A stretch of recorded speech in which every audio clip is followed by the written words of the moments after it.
समस्याओं का समाधान करो, समाधान करो, समाधान करो, रानीपुर की समस्याओं का समाधान करो, समाधान करो, समाधान करो।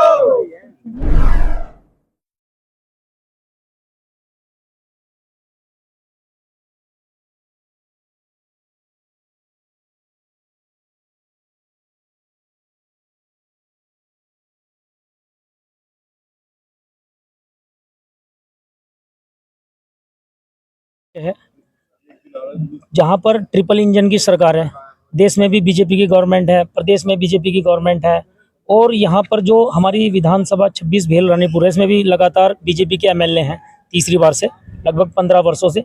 लेकिन उसके बावजूद भी जो रानीपुर की जो समस्याएं हैं, जो बहुत नज़दीकी से जिनको देखा जाना चाहिए था, जैसे पब्लिक ट्रांसपोर्ट है हमारा, दुर्भाग्य का विषय ये है कि हमारे क्षेत्र के अंदर, रानीपुर के अंदर सबसे ज़्यादा आबादी का घनत्व बढ़ा है, लेकिन उसके उपरांत भी जो हमारे विधायक हैं उनका इसकी तरफ कोई नज़र नहीं है।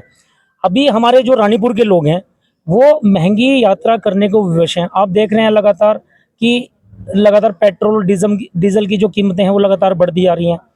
ऐसे में हमें एक डिमांड हमने की है कि भाई हमारे जो रानीपुर के अंदर है वो पब्लिक ट्रांसपोर्ट होना चाहिए। पहले भी पूर्व में भी यहाँ पर जो है पब्लिक ट्रांसपोर्ट हुआ करता था, बीएचएल की बसें चला करती थी रुड़की से लेकर के सेक्टर 2 बैरियर को, और सेक्टर 2 बैरियर से लेकर के औरंगाबाद तक जो है बसें संचालित की जाती, 3-3 4-4 बसें संचालित की जाती थी। जबकि आज आबादी का घनत्व बढ़ गया है, लगातार बढ़ता जा रहा है। उसके उपरांत जो है इस तरफ हमारे जो सरकार है, हमारे जो विधायक है, जो कह रहे हैं कि 70 की 70 विधानसभाओं में सबसे ज्यादा यदि कार्य हुआ तो मेरी विधानसभा में। तो मैं जानना चाहता हूं कि इस तरफ उनका ध्यान क्यों आकर्षित नहीं हुआ, क्यों ये, क्या उन्हें ये कोई समस्या नहीं नजर आ रही है? क्या सड़क, जो दूसरी चीजें हैं, उनको इस तरफ भी उनका ध्यान है? केवल और केवल जो मोटी मोटी चीजें वो दिखाई दे रही है कि पब्लिक से जुड़ा मुद्दा है, पब्लिक ट्रांसपोर्ट का। लोग महंगी यात्रा करने को विवश हैं। लोगों का अगर बजट नहीं भी है तब भी लोग लाखों लाखों रुपए की गाड़ियां खरीदने को मजबूर हैं, यदि किसी का बजट नहीं है, क्योंकि उनको रोजगार करने के लिए शेड्यूल के अंदर आना है। तो इस समस्याओं को लेकर के आज हम जिलाधिकारी महोदय के माध्यम से हमें ज्ञापन प्रेषित किया है कि जो हमारा घाट क्षेत्र है, शेड्यूल से लेकर के बिहारीगढ़ तक को जो है पब्लिक ट्रांसपोर्ट की व्यवस्था हो, यहाँ पर उत्तराखंड परिवहन निगम की बसें संचालित की जाए, क्योंकि हजारों लोग जो है शेड्यूल में अपना काम करने के लिए आते हैं और रोज वापस जाते हैं। तो निश्चित रूप से उनको जो है सस्ती यात्रा करने का मौका मिल जाएगा अगर ये पब्लिक ट्रांसपोर्ट की व्यवस्था हो जाती है। तो साथ ही साथ एक बहुत बड़ा विषय आप देख रहे हैं कि जो हमारा घाटक क्षेत्र है, हमारा सिडकुल से लेकर के बिहारीगढ़ तक को जो रास्ता जा रहा है बहुत संकरा हो गया अब, क्योंकि लगातार वाहनों का दबाव जो है सड़क के ऊपर है, उसके चलते जो है वो रास्ता बहुत कंजेस्टेड है।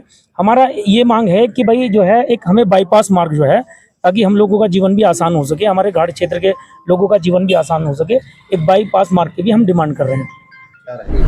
देखिए, ये ऑल इंडिया धनगर समाज महासंघ के द्वारा एक ज्ञापन प्रेषित किया गया है, जिसमें उनके द्वारा ये कहा गया है कि बिहारीगढ़ से लेकर और जो रोशनाबाद का एरिया है, यहाँ पे इंडस्ट्रियल गतिविधियाँ जो बड़ी हैं, तो यहाँ पे पब्लिक ट्रांसपोर्ट की मांग उनकी है। उनके द्वारा ये डिमांड की गई है कि परिवहन निगम की बसें यहाँ से चलें, तो इसका परीक्षण करवाकर और ये जो है डिमांड इनकी, ये परिवहन निगम को प्रेषित कर दी जाएगी।